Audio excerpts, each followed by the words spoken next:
Assalamualaikum warahmatullahi wabarakatuh. Perkenalkan, nama saya Amara Iza Mulyawan dengan NIM 255211245 dari kelas MBS 2H Fakultas Ekonomi dan Bisnis Islam.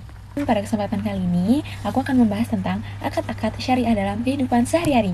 Tanpa kita sadari, banyak aktivitas yang kita lakukan ternyata berkaitan dengan prinsip akad dalam Islam.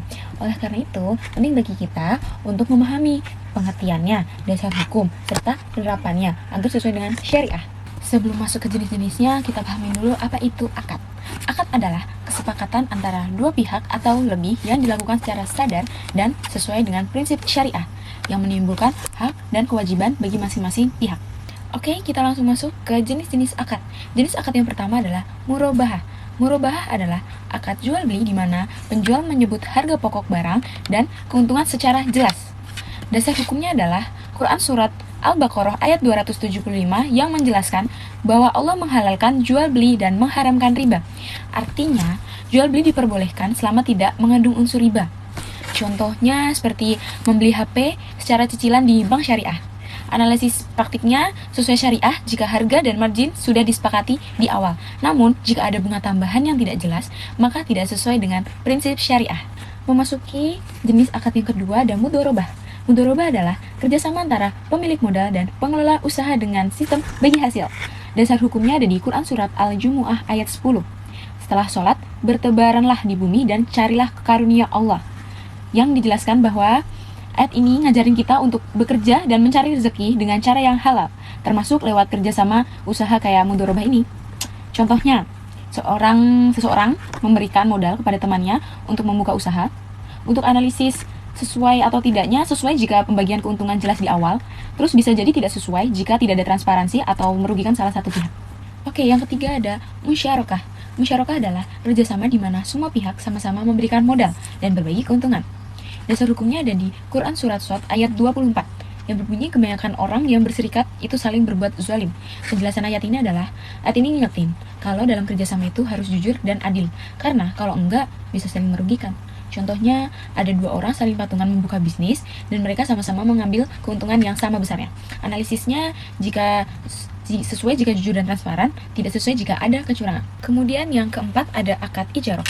Ijarah adalah akad sewa menyewa barang atau jasa dengan imbalan tertentu. Dasar hukumnya ada di Quran Surat At-Tolak ayat 6. Berikanlah upah kepada mereka. Penjelasannya, kalau kita pakai jasa orang lain, kita wajib kasih imbalan yang layak dan jelas. Itu dasar dari akad sewa atau jasa. Contohnya seperti sewa kamera atau alat fotografi. Analisisnya sesuai dengan prinsip syariah jika objek sewanya itu sama harganya itu jelas untuk menghindari gharar atau ketidakjelasan. Kemudian ada istisna. Akad istisna adalah akad pemesanan barang sesuai keinginan pembeli. Dasar hukumnya ada di Quran Surat Al-Maidah ayat 1. Penuhilah akad-akad itu. Ayat ini menegaskan kalau setiap perjanjian harus ditepati, termasuk dalam pemesanan barang. Contohnya memesan meja atau lemari yang di custom. Analisisnya sesuai dengan prinsip syariah kalau barang yang dipesan itu sesuai dengan kesepakatan di awal. Berarti kayak udah sesuai. Tapi kalau hasilnya beda, itu berarti nggak sesuai dengan prinsip syariah. Kemudian selanjutnya ada salam. Salam adalah akad dengan pembayaran di awal, sedangkan barang diterima di kemudian hari. Dasar hukum dari akad ini ada di Quran Surat Al-Baqarah ayat 282. Jika kamu bermuamalah tidak secara tunai, maka tulislah. Ayat ini ngajarin kita supaya transaksi yang tidak langsung seperti sistem salam ini harus jelas dan dicatat biar tidak ada kesalahpahaman. Contohnya, membeli hasil panen sebelum panen. Analisisnya, selama semua detailnya jelas seperti waktu dan kualitas, itu masih sesuai dengan prinsip syariah. Tapi, kalau tidak jelas, bisa jadi bermasalah, itu tidak termasuk dengan prinsip syariah. Kemudian yang terakhir, ada wadiah. Wadiah adalah akad penitipan barang atau uang untuk dijaga. Dasar hukumnya ada di Quran Surat An-Nisa ayat 58. Sampaikanlah amanah kepada yang berhak. Penjelasan dari ayat ini adalah menekankan pentingnya menjaga titipan dengan baik. Jadi, orang yang dititipi harus benar-benar menjaga amanah. Contohnya, menabung di bank syariah.